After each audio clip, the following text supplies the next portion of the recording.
Балаңызды мектепке дайындаңыз. Егер де сіздің балаңыз мектепке баратын бала болса, 1 классқа немесе 2 классқа, оның мектеп алдында ол баланы дайындау керек. Ең бірінші ол баланың иммунитетін көтеру керек, микрофлорасын реттеу керек. Оған бізде мынау топивишка бар. Топивишка мен мына эпам 11-ді екеусін беріп асқазанды реттеп алуға болады ішек жолдарын. Сонымен қатар қазіргі балалар тамақ дұрыс жемегендіктен мына бір витаминканы беруге болады. Құрамында 13 витаминнің жиынтығы бар. Сонымен қатар мына иммунитетті көтеретін сироп для иммунитета, яғни бұның құрамында қант жоқ, бірақ өте дәмді, және сироп с лецитином, яғни балаңыздың есте сақтау қабілетін, яғни мектепте берген материалды жақсы игеріп алып есінде сақтап алу үшін мына сироп с лецитином жақсы көмектеді. Плюс бала ауырмасы үшін мына сироп для иммунитета.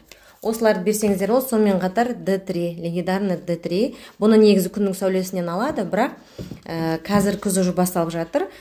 Бұл иммунитетті көтереді, есте сақтау қабілетіне де жақсы. Жалпы D3 барлығына қажет.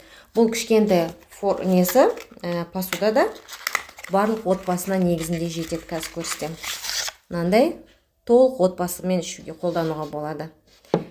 Толық ақпарат және бағасын білгілеріңіз келсе, менің профилімде WhatsApp-қа өтетін сілтемем бар. Мына жерді WhatsApp-қа өту үшін деп тұр, сол жерге өтіп, детский витаминдер қанша тұрады, қалай алуға болады деп сұрасаңыздар, толығымен жауап беремін.